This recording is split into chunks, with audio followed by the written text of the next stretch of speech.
یعنی یہ کیا ہے؟ جو زہار کر بیٹھتے ہیں ایلا کی طرح۔ ایلا یعنی قسم کھا لینا۔ زہار بھی عرب جاہلیت کی اصطلاح ہے۔ اس کے معنی یہ تھے کہ شوہر اپنی بیوی کے لیے انت علی کا ظہری امی، یعنی تجھے ہاتھ لگایا تو گویا اپنی ماں کی پیٹھ کو ہاتھ لگایا کے الفاظ منہ سے نکال دیتے تھے۔ زمانہ جاہلیت میں بیوی کو اس طرح کی بات کہہ دینے سے ایسی طلاق پڑ جاتی تھی جس کے بعد بیوی لازماً شوہر سے الگ ہو جاتی تھی۔ اہل عرب سمجھتے تھے کہ یہ الفاظ کہہ کر شوہر نے نہ صرف یہ کہ بیوی سے اپنا رشتہ توڑ دیا ہے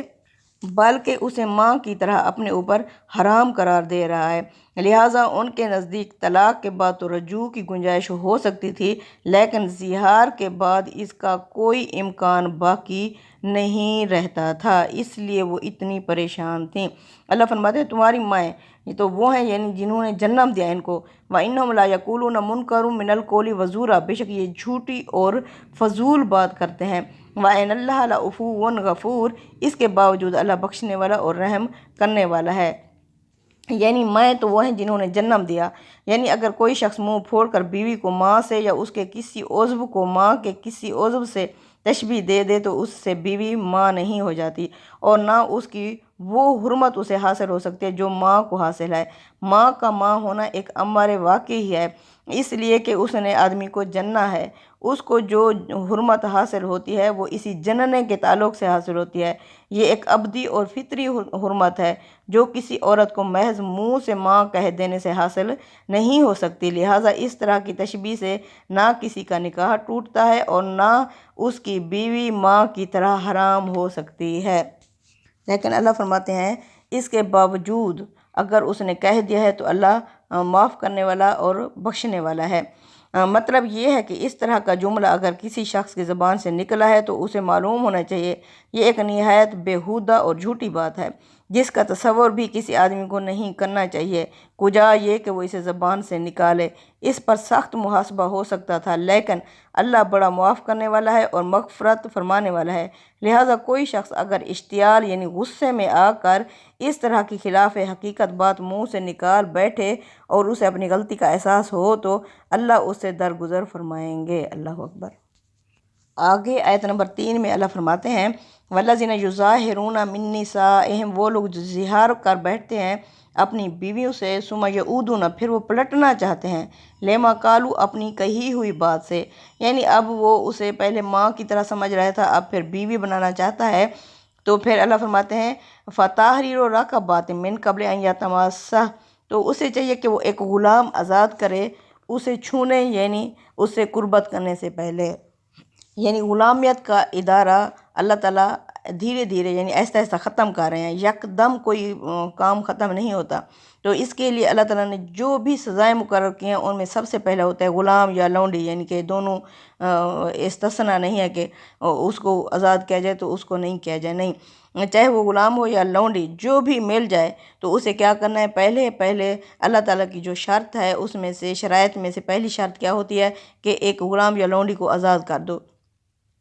تو یہ آہستہ آہستہ، کیونکہ اللہ کے رسول صلی اللہ علیہ وسلم کی وہ مشہور حدیث بھی ہے کہ اللہ کے رسول صلی اللہ علیہ وسلم نے فرمایا جب لونڈی آقا کو جنم دے گی یعنی کہ اس وقت غلامیت کا ادارہ ختم ہو جائے گا، پھر جو اس وقت لونڈی ہوگی یا غلام ہوگا وہ اپنے آزاد بچے کو جنم دے گا، یعنی ادارہ یہ غلامیت کا ختم ہو جائے گا جو اس وقت بالکل ایسے تھا یعنی کہ اس کے بغیر رہنا ناگزیر تھا۔ تو اللہ فرماتے ہیں اب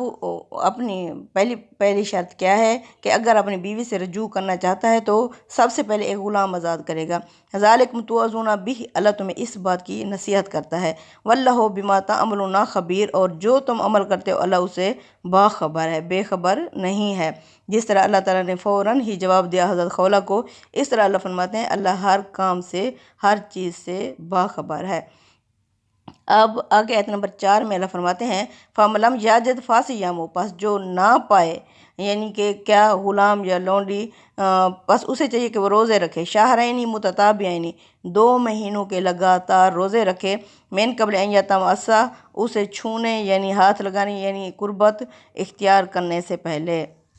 اب آگے اللہ فرماتے ہیں فَمَن لَمْ يَسْتَطِعْ، بس اگر وہ اس کی بھی استطاعت یعنی طاقت نہیں رکھتا، فَإِطْعَامُ سِتِّينَ مِسْكِينًا تو وہ کھانا کھلائے 60 مسکینوں کو، ذَلِكَ لِتُؤْمِنُوا بِاللَّهِ وَرَسُولِهِ، اس وجہ سے کیونکہ اگر تم ایمان رکھتے ہو اللہ اور اس کے رسول پر، وَتِلْكَ حُدُودُ اللَّهِ تو ان کے لیے یہ اللہ کی حدیں ہیں، اللہ کی دیواریں ہیں، وَلِلْكَافِرِينَ عَذَابٌ أَلِيمٌ یہ کہ اللہ کی حدوں اور اللہ کی دیواروں کو پار کرنے والوں کے لیے دردناک عذاب ہوگا۔ یعنی اللہ فرماتے ہیں یہ اللہ کا حکم ہے، اللہ جو بھی حکم دے اس کی تعمیل لفظ اور معنی دونوں کے لحاظ سے پورے اخلاص کے ساتھ ہونی چاہیے، اور یاد رکھنا چاہیے کہ اللہ ہر چیز سے باخبر ہے، کوئی چیز اس سے چھپی ہوئی نہیں ہے۔ اللہ فرماتے ہیں متتابعین یعنی لگاتار کرنا ہے۔ اس سے یہ بات نکلتی ہے کہ اگر 2 مہینے کے روزے پورے ہونے سے پہلے کسی شخص نے بیوی سے ملاقات کر لی تو اسے عصر نو پورے روزے پھر سے رکھنے ہوں گے۔ اللہ فرماتے ہیں اگر یہ نہیں کر سکتے تو 60 مسکینوں کو کھانا کھلاؤ۔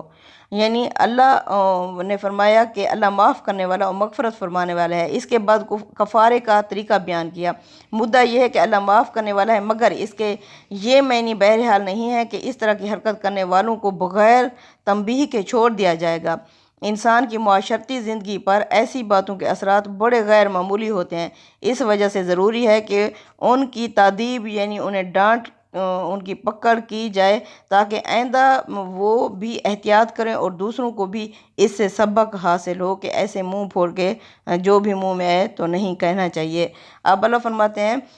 تم اللہ اور اس کے رسول کو ماننے والے ہو تو اللہ کی حدوں کی پاسداری کرو۔ ذَلِكَ لِتُؤْمِنُوا بِاللَّهِ وَرَسُولِهِ یعنی اس حکم کی تعمیل اگر اس کی صحیح روح کے ساتھ کرو گے تو اس سے اللہ اور اس پر ایمان کا حق ادا ہو جائے گا۔ اس کی وجہ یہ ہے کہ انسان اپنی اگر کسی غلطی کی تلافی اس طرح کی کوئی مشقت اٹھا کر کرتا ہے تو اس سے غلطی کی تلافی بھی ہو جاتی ہے اور اسے اپنے ایمان اور عقیدے میں رسوخ یعنی پکا پن بھی حاصل ہو جاتا ہے۔ آگے اللہ فرماتے ہیں آیت نمبر 5 میں اللہ فرماتے ہیں ان الذین یحادون اللہ بے شک وہ لوگ جو توڑتے ہیں اللہ کی حدوں کو، ورسولہ اور اس کے رسول کی حدوں کو، کوبی تو وہ برباد ہو جائیں گے، کما کوبیت الذین جس طرح برباد ہوئے وہ لوگ من قبلہم جو ان سے پہلے تھے، وقد انزلنا آیۃ بینہ یقیناً ہم نے واضح آیات نازل کر دیں، وللکافرین عذاب مہین اور ان کے منکروں کے لیے تو رسوا کن یا ذلت امیز عذاب ہوگا۔ یعنی کہ یہ خدا کی اس بندی کا رویہ تھا، اس کے برخلاف جو لوگ اللہ اور اس کے رسول کے خلاف محاذ آرائی کر رہے ہیں وہ ذلیل ہوں گے جس طرح ان کے پہلے لوگ ان جیسے ذلیل ہوئے۔ اس کی بہت واضح دلیل ہم نے قرآن میں اتاری ہے اور ان منکروں کے لیے بڑی ذلت کی مار ہے، یعنی جو اللہ اور اس کے رسول کے ساتھ محاذ آرائی کر رہے ہیں۔ اشارہ ہے ان منافقین کی طرف جن کی تمام ہمدردیاں اسلام کے دشمنوں خاص کر یہود کے ساتھ تھیں۔ اسلام کی جس بات کو اپنے مفادات اور خواہشات کے خلاف محسوس کرتے تھے اس کے بارے میں سرگوشیوں اور خفیہ پروپیگنڈے کی مہم شروع کر دیتے تھے تاکہ کمزور مسلمانوں کے دلوں میں وسوسہ اندازی کریں اور اپنی طرح ان کو بھی ایمان اور اسلام میں رسوخ یعنی پکا ہونے سے محروم کر دیں۔ اللہ فرماتے ہیں ان منکروں کے لیے رسوا کن یا ذلت امیز عذاب ہوگا، یعنی ان کا انجام وہی ہوگا جو رسولوں کی طرف سے اتمام حجت کے بعد ان کے منکرین کا ہمیشہ سے ہوتا ہوا ہے۔ یہ اللہ کی سنت ہے، اللہ کا طریقہ ہے اور اللہ اپنی سنت میں کسی کے لیے تبدیلی نہیں کرتا، اس کا قانون سب کے لیے ایک ہی ہے۔ آیت نمبر 6 میں اللہ فرماتے ہیں یوم یبعثہم اللہ جمیعا جس دن اللہ سب کو اٹھائے گا، فینبئہم پھر بتا دے گا انہیں بما عملوا جو انہوں نے عمل کیے ہوئے ہوں گے، احصاہ اللہ ونسوہ اللہ کو یہ سب کچھ یاد ہوگا اور یہ اپنی جو غلطیاں تھیں ساری بھول چکے ہوں گے، واللہ علی کل شیء شہید اس وجہ سے کیونکہ اللہ ہر چیز پر نگران ہے، ہر جگہ موجود ہے۔ اللہ فرماتے ہیں یہ یعنی انسان بھول چکا ہوگا کہ اس نے کیا خطائیں کیا غلطیاں کی تھیں، لیکن اللہ فرماتے ہیں اللہ کے ہاں وہ تمہارا سارا ریکارڈ موجود ہوگا، کیونکہ اللہ فرماتے ہیں کوئی لفظ منہ سے نہیں نکلتا الا لدیہ رقیب عتید مگر جو اس کے ساتھ تیز لکھنے والا بیٹھا ہوا ہے وہ لکھنا شروع کر دیتا ہے۔ اللہ اکبر۔ صدق اللہ العظیم۔ تقبل منا انک انت السمیع العلیم وتب علینا انک انت التواب الرحیم۔ آمین یا رب العالمین۔